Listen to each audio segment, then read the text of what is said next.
پیدا ہو گئی، اس میں ہمیں کیا کرنا چاہیے، پاکستان کے جو حالات ہیں ان میں کیا مشورے ہیں. اب میں ان چیزوں کے بارے میں آپ سے چند باتیں عرض کروں گا.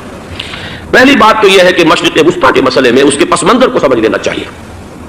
ہمارے بہت سے احباب جو ہے وہ فوری طور پر وقتی صورتوں کو، جیسے کہ حالات و واقعات ہوتے ہیں، صرف انہی کے اعتبار سے رائے قائم کرتے ہیں. چیزوں کا پس منظر جو ہے نگاہوں کے سامنے رہنا چاہیے. اس صدی کا ایک مختصر سا نقشہ ذہن میں رکھیے. یہ 20ویں صدی کے آغاز کے وقت، جسے ہم پورا کہتے ہیں مڈل ایسٹ، بلکہ صرف مڈل ایسٹ نہیں، پورا شمالی افریقہ سلطنت عثمانیہ کا حصہ تھا، خلافت عثمانیہ. لیبیا، الجزائر، مصر، پورا حجاز، یمن، پورا عراق، شام، اور یہ شام ہی کے حصے ہیں در حقیقت، اردن اور لبنان، یہ سب یہ شام عرب، عراق عرب، یہ پورا علاقہ خلافت عثمانیہ یہ اس کا حصہ تھا. پہلی جنگ عظیم میں انگریزوں نے عربوں کو بغاوت پر آمادہ کیا، غداری پر آمادہ کیا. انہوں نے خلافت عثمانیہ کے خلاف بغاوت کی، بیج بوئے ان کے دلوں کے اندر نفرت کے، ابھارا انہیں تم ترکوں کے غلام کیوں ہو، تمہیں خود حاکم ہونا چاہیے، تم کھڑے ہو جاؤ، ہم مدد کریں گے، تم بغاوت کرو، تم ان ترکوں کے خلاف ہماری مدد کرو، ہم تمہیں آزاد کر دیں گے، تم اپنے پاؤں پر خود کھڑے ہو جانا. یہ بہت ہی ہمارے لیے دردناک المیہ ہے اس پہلی جنگ عظیم کا. کرنل لارنس جیسا شخص، برطانوی استعمار، اور اس کے نتیجے میں عربوں نے بغاوت کی. اور اس قدر دردناک بات آپ کو بتا رہا ہوں، میں پہلی مرتبہ جب سن 62 میں حج کے لیے گیا مدینہ منورہ میں، ابھی وہ ریل کے انجن کھڑے ہوئے تھے. یہ ترکی کے زمانے میں، سلطنت عثمانیہ کے زمانے میں بغداد سے مدینے تک ریلوے لائن تھی.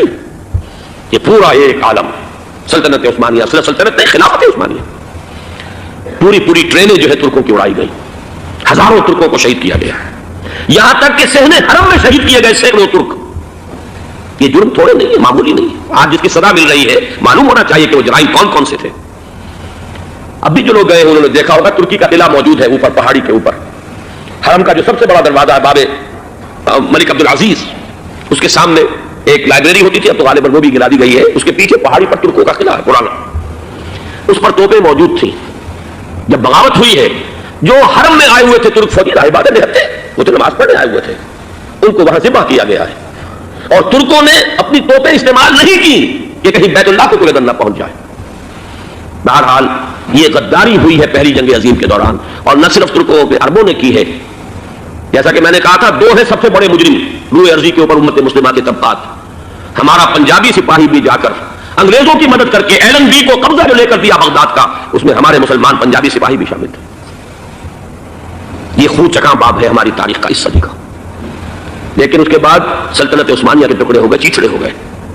ایک انگریز نے لکھا ہے یہ جملہ، ذہن میں بجھا ہوا جملہ، کہ تاریخ میں یہ بات ثبت ہو جائے گی کہ ایک انگریز نے اس سلطنت کے ٹکڑے کر دیے کہ جو عمر فاروق نے قائم کی تھی رضی اللہ تعالیٰ عنہ. یہ پورا عالم، یہ تمام علاقہ کس نے پتہ کیا تھا؟ یہ بات ہاتھ بدل گئے تھے، پھر ترک آ گئے، خلافت عثمانیوں کے پاس چلی گئی، لیکن یہ سلطنت تو حضرت عمر رضی اللہ تعالیٰ عنہ کے زمانے سے چلی آ رہی تھی. اس کو ایک انگریز کرنل نے، اور اس نے بغاوت میں آمادہ کر کے عربوں کو اور ترکوں کے پیٹھ میں چھرا ڈھپوا کر ان کے ذریعے سے اور ٹکڑے کر دیے. لیکن جب جنگ ختم ہوئی، اب انہوں نے کہا کہ ہمیں آزادی دیجیے. تو اب انہیں معلوم ہوا کہ غداروں کو دنیا میں کیا ملتا ہے. ٹکڑے کر دیے گئے. یہ حصہ عراق یہ انگریز کے پاس رہے گا، شام کا یہ علاقہ یہ فرانسیسیوں کے پاس رہے گا، مصر پر انگریزوں کا تسلط رہے گا، لیبیا اطالویوں کے پاس رہے گا. لے دے کر یہ جو علاقہ تھا حجاز، کیونکہ وہاں کچھ تھا ہی نہیں، بوادٍ غیر ذی زرع، یہ عربوں کے پاس چھوڑ دیا گیا. اس وقت جو بادشاہ ہیں شاہ حسین اردن کے، ان کے دادا سب سے بڑے غدار وہی تھے، لہذا ان کو اس علاقے کی بادشاہت دے دی گئی. اس کے بعد نجد سے تحریک اٹھی، وہ سعودی جو خاندان ہے وہ نجد سے اٹھا. نجد میں اس وقت کچھ بھی نہیں تھا، وہ تو صرف ریت کے تودے تھے اور کچھ بھی نہیں، لہذا ادھر کسی استعماری قوت کو دیکھنے کی ضرورت ہی نہیں تھی. وہ تو بعد میں تیل برآمد ہوا اور اس کی حیثیت ہو گئی، اور یہ امارات کا علاقہ جو ہے اس کی دنیا میں اب گویا کہ یوں سمجھیے کہ جو سب سے زیادہ اہم علاقے ہو سکتے ہیں روئے ارضی کے نقشے پر، ان میں سے ایک وہ ہو گیا. لیکن یہ اس وقت کی بات میں کر رہا ہوں، کوئی حیثیت نہیں تھی، لہذا اس کو چھوڑ دیا گیا. یہ ہے تاریخی پس منظر، یہ لکیریں جو کھینچی گئی ہیں. یہ ایک ملت اسلامیہ کو جو قومیتوں میں تقسیم کیا گیا، پھر نعرے لگوائے گئے المصر والمصریین، الشام والشامیین. اب شامی ایک علیحدہ قوم ہو چکے ہیں، مصری ایک علیحدہ قوم ہو چکے ہیں، عراقی ایک علیحدہ قوم ہو چکے ہیں. یہ ساری تقسیمیں استعمار کی پیدا کرنا ہے، اس کا کوئی تعلق اسلام کے ساتھ نہیں. اب ضرورت تو اس بات کی تھی کہ استعمار کے پنجے جب یہاں سے کچھ ہٹے، دوسری جنگ عظیم کے بعد ایک دور آیا، امریکہ ابھرا ہے دنیا کی عالمی سطح پر سیاست میں. اس کے ہاں کچھ آزادی کے تصورات تھے، اس نے بھی سپورٹ کیا، برطانیہ کمزور ہو چکا تھا، وہ اتنے بڑے علاقے کو ہولڈ نہیں کر سکتا تھا. ہندوستان بھی آزاد ہوا، پھر یہ کہ اور دوسرے علاقوں سے بھی اس کو پسپائی اختیار کرنی پڑی. استعمار کے پنجے جس طرح بھی ہوئے ان کے سینوں سے، عربوں کے سینوں سے جو ہے گویا کہ وہ ہٹے. لیکن امریکہ نے ایک اپنی بہت بڑی حکمت عملی جو اختیار کی، عالم عرب کے سینے میں اسرائیل کا خنجر پیوست کر دیا تاکہ یہ کبھی آزاد نہ ہو جائے، ہمارے انگوٹھے تلے رہے، ہماری پالیسی گمن کرے. یہ استعمار کا دوسری جنگ عظیم کے بعد جہاں برطانوی استعمار، فرانسیسی استعمار رفتہ رفتہ یہ ہٹنے شروع ہوئے. صدر ناصر نے انگریزوں کو اٹھا کر پھینکا میڈیٹرینین میں اور دوسرے جگہوں سے. الجزائر نے آزادی حاصل کی فرانس سے، اطالویوں سے جو ہے لیبیا والوں نے آزادی حاصل کی. یہ ہو گیا، لیکن ایک خنجر پیوست کر دیا گیا اسرائیل کا سینہ عرب میں. اس صورتحال میں ظاہر بات ہے کہ ایک تو بڑی آئیڈیل پوزیشن تھی کہ پورا عالم اسلام متحد ہو، لیکن وہ تو بہت دور کا خواب معلوم ہوتا ہے. علامہ اقبال سے بڑا کوئی نقیب نہیں ہے ملت اسلامی کی وحدت کا. ایک ہو مسلم حرم کی پاسبانی کے لیے نیل کے ساحل سے لے کر تابخا کے کاشور. لیکن انہیں بھی اپنے لیکچرز میں کہنا پڑا کہ اس وقت جو صورتحال ہے پورے عالم اسلام کی ایک وحدت بن جانا تو تقریباً ناممکن نظر آ رہا ہے. اگر کسی طرح ایک common wealth of Muslim nations وجود میں آ جائے تو بھی بڑی کامیابی ہوگی، لیکن اس سے بھی پہلے یہ تو زیادہ آسان تھا کہ عالم عرب ایک وحدت کی شکل اختیار کر لے. یہ تو ایک قوم ہے، اکثر و بیشتر ایک نسل یا زیادہ دو نسلیں کہتی تھی. شمالی افریقہ میں بربر نسل بھی ہے، باقی تو سب عرب ہے. یہ پورا عالم ایک نسل، ایک زبان، پورے اتنے رقبے کے اوپر بولے جانے والی ایک زبان، یہ تو ایک ہو جائے. افسوس یہ ہے کہ اس کا ایک ہو جانا ایک شخصیت ابھری تھی جو مذہبی مزاج کی شخصیت تھی، جو دینی مزاج کی حامل شخصیت تھی. اگر اس کی قیادت میں عالم عرب متحد ہو جاتا تو واقعتاً ایک بہت بڑا جو ہے مرحلہ وہ طے ہو جاتا پوری عالمی ملت اسلامیہ کی ایک وحدت اختیار کرنے کا. وہ شخصیت تھی شاہ فیصل شہید کی.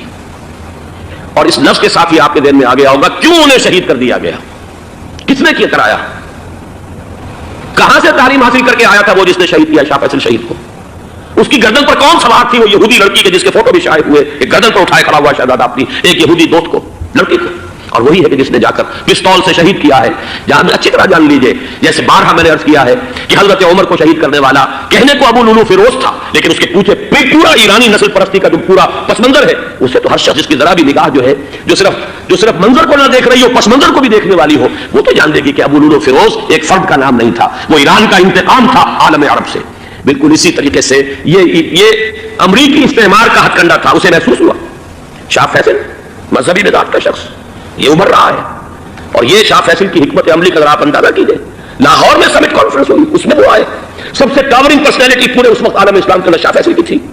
اور وہ گویا کہ ایک بہت ہی جس کو کہا جائے کہ ایک بہت ایلڈرلی، ایک بزرگانہ ایک شخصیت جو ہے، اور انہوں نے اپنے دولت کے دروازے عرب میں وہ مشہور تھے کہ نہایت خسیس اور بخیل انسان ہے، اس لیے کہ وہاں وہ خرچ کرتے تھے حساب کتاب کے ساتھ، لیکن ان کے خزانے کھلے ہوئے تھے عالم اسلام کے لیے. ادھر بھی مدد ہے، ادھر بھی مدد ہے، ادھر بھی کام ہو رہا ہے، ادھر بھی کام ہو رہا ہے. پھر انہوں نے تیل کا ہتھیار استعمال کر کے ایک دفعہ امریکہ کو دن میں تارے دکھا دیے تھے، لہذا ان کا ہٹایا جانا سین سے یہ امریکی استعمار کے لیے لازم تھا. اب لے دے کر رہ گئے کون سیکولر مزاج کے لوگ. پہلی اٹمپٹ جمال عبد الناصر نے کی، ناکام ہو گیا. قذافی صاحب نے کوشش کی کہ وہ ان کی جانشینی حاصل کر لے، ناکام ہو گیا. اب ایک تیسری شخصیت صدام حسین کی، ملحد ہے، اسلام سے کوئی سروکار نہیں. باس کا فلسفہ سیکولرزم پلس عرب نیشنلزم یہ اصول ہے. لیکن یہ ہے کہ یہ شخصیت ابو بکر ایسی آئی ہے کہ اس سے اس وقت یہ جان لیجئے، میں امریکہ میں بھی عربوں سے مل کر آیا ہوں، سعودی عرب میں بھی میں وہ دیکھ آیا ہوں، نوجوان نسل جو ہے عربوں کی، پورا جو دوسرے عرب ممالک ہے جہاں پر کہ مذہب کا اتنا چرچا ہی نہیں ہے، پورا فلسطینی عرب، جارڈن کے عرب، شامی عرب عوام، وہ سب کے سب صدام کے پیچھے ہیں اس وقت. اس لیے کہ انہیں نظر آ رہا ہے کہ ایک شخص پھر ایسا پیدا ہو کر سامنے آ گیا ہے جو شاید عالم عرب کو پھر یونائٹ کر دے. اور یہ ہے اصل وہ شے کہ جو امریکہ کے لیے کسی صورت میں قابل قبول نہیں. دولت کے یہ ذخائر، خلیج کی یہ دولت، سیال سونا اور اس کے ذخیرے، اور یہ کسی طریقے سے یہ امریکہ کے زیر اثر میں رہے، یہ ہے وہ شے جو اسے برداشت نہیں ہے. وہ کوئی عربوں کی محبت میں نہیں آیا 2.5 لاکھ فوج لے کر، وہ کوئی شاہی عرب جو خاندان ہے سعودی، اس سے اس کی کوئی دلچسپی نہیں ہے. کوئی پتہ نہیں کہ وہ خود ان کو ہٹا دے اور وہاں پر کوئی جمہوری ڈھانچہ جو ہے وہاں پہ کھڑا کروا دے خود امریکہ. اس لیے کہ سعودی عرب میں دیکھ آیا ہوں حالات، اگرچہ ظاہر بات ہے کہ زیادہ گہرائی میں تو وہاں جانے کا موقع ہی نہیں ہوتا، بہت ہی مستبد حکومت ہے، لیکن صاف نظر آ رہا ہے کہ اس وقت دونوں طبقے نوجوانوں کے جو ہے وہ شاہی خاندان کے شدید خلاف ہو چکے. جو وہاں پر جدید مثقف طبقہ ہے، جدید تعلیم یافتہ، جو باہر پڑھ کر آیا امریکہ میں اور کہیں اور وہ کثیر تعداد میں، اب وہ صاف سوال کر رہے ہیں کہ یہ billions and billions of dollars کے جو ہمارا خرچہ آتا تھا، ہمارے ہتھیاروں کے آرڈر جاتے تھے، وہ کہاں گئے؟ کل 65,000 فوج، اور عرب کے پاس، سعودی عرب کے پاس اتنے ٹینک بھی نہیں ہے جتنے کہ یمن جیسے غریب ملک کے پاس ہے. تو ہمارا روپیہ یہ گیا کہاں؟ یہ ایک سوال ہے جو ہر شخص کے ذہن کے سامنے ہے. اب ہمیں اپنے معاملات کو خود سنبھالنا ہوگا. اسی طریقے سے جو مذہبی طبقہ ہے، اور وہاں ہے بڑی تعداد میں مذہبی طبقہ نوجوان جن میں بڑا جذبہ ہے، اور ان کا وہ جوش جہاد انہیں جہاد افغانستان تک لے کر آیا ہے. سینکڑوں عرب نوجوان یہاں جو ہے شہید ہوئے.